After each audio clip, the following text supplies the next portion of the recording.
हमें औषधि रिद्धिधारी मुनिराजों को नमोस्तु करना हो तो अलग से रिद्धिधारी मुनिराज ही बोलना पड़ेगा, या 64 रिद्धिधारी अरहंत भगवान को नमोस्तु में ही सब रिद्धिधारियों को नमोस्तु पहुंच जाएगा? महान आत्माएं, महान शक्तियां अलग अलग फल देने वाली होती है। एक जब अपने कोई फल की इच्छा नहीं है, सामान भगवान की आराधना करना है, तो कोई हमें रिद्धि सिद्धि से कोई मतलब ही नहीं, हमें तो अनंत भगवान से मतलब है। लेकिन उन्हीं भगवान को जब हम किसी पर्पस से याद करते हैं, किसी उद्देश्य से याद करते हैं, तो हमें उनके उस गुण पर केंद्रित होना पड़ेगा, उस गुण से युक्त भगवान को। जैसे आतप निवारक की बात हमने एक बार कही थी कि आपके ऊपर बहुत संताप है, बहुत संताप, बहुत आतप है, तो आप भगवान को याद करें। कौन से गुण से? छत्र युक्त भगवान को याद करें। जब आप बिल्कुल असहाय हो गए, कोई सहारा तुम्हारे लिए नहीं है, बेसहारा तुम्हारा, आप कोई सहारा नहीं है और कोई सहारा नहीं, तब अशोक वृक्ष युक्त भगवान को याद करें। भगवान बैठे हैं और आप भक्तांबर को श्लोक याद करिए। उच्चैर शोक तरु संसत मून मयूखो माँ भाति रूप ममलम भवतो नितांतम स्पष्टो लसत किरण मस्त तमो वितानम बिम्बम रवे रिव पयोधर पार्श्ववर्ती। अब ये जो उनकी कल्पना है, ध्यान है, वो उसी प्रकार की रेज देगी, क्योंकि वस्तुओं में अनेक अनेक गुण होते हैं। तुम्हें कौन सा गुण चाहिए, कौन सी शक्ति चाहिए, किस पर्पस से आप कर रहे हैं? तो पर्पस के अनुसार जब अपन कोई कार्य करेंगे तो हमें उनके गुण विशेष को रेखांकित करना पड़ेगा।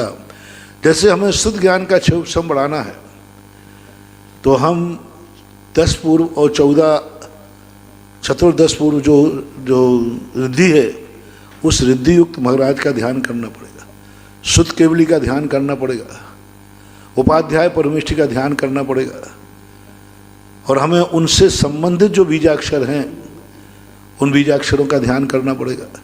जैसे शुद्ध ज्ञान का क्षोभ बढ़ने के लिए उपाध्याय परमेश्वर बीजाक्षर कौन सा है? ओम ह्राम ह्रीम ह्रूम और ह्रोम। अब ह्रोम बीजाक्षर जो है, यह बीजाक्षर उन सब परमेष्ठियों से लगाया है जो ज्ञान के भंडार हैं। अब इसके अनुसार इनका स्थान चयन सारा एक बहुत बड़ा वो है। इसलिए आपको संक्षेप में यही है कि किसी पर्पस से यदि हम किसी भगवान को याद करते हैं तो हमें उस केंद्र बिंदु को, उस गुण को विशेष रूप से हाईलाइट करना पड़ेगा, रेखांकित करना पड़ेगा। उस गुण के नाम आते ही हमें उनको नमस्कार करना पड़ेगा, उस गुण के आते ही हमें उनका विशेष स्मरण करना है। भगवान, इसी गुण की प्रभावना के लिए मैं आपसे विनय कर रहा हूँ। भक्तांबर पाठ में देखिए कितनी बड़ी बात कही गई है। जितने भी संकट आए दूर से, उन सब में भगवान का नाम, भगवान का कीर्तन, भगवान सब कहा गया। लेकिन जो वायरस से आया, जो वायरस आया, जो शरीर के अंदर पैदा हुआ, उसके नाश के लिए भगवान का नाम का उल्लेख नहीं किया उन्होंने। नाम का उल्लेख वहाँ किया जब अग्नि लग गई हो, तो नाम कीर्तन जन्म समझते से सब।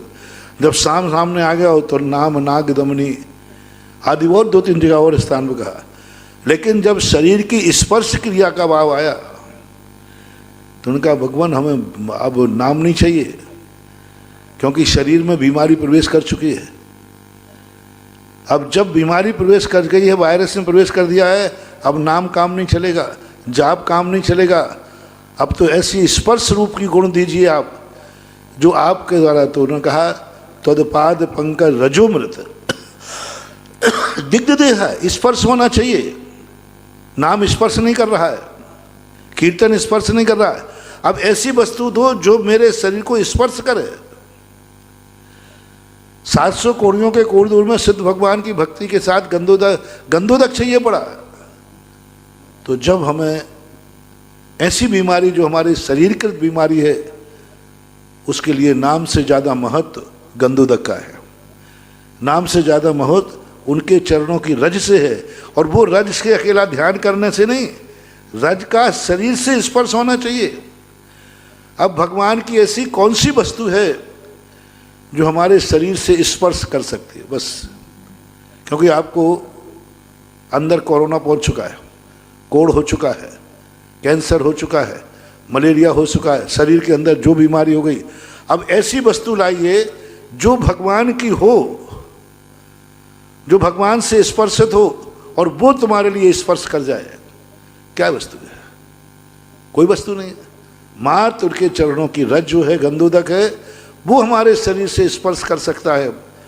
अब उस समय हमें उनके पूरे गुणों को गौण कर देना है, पूरे गुणों का ध्यान नहीं रखना, हमारे लिए ध्यान रखना है मात्र गंधोदक, मात्र चरणों की रज।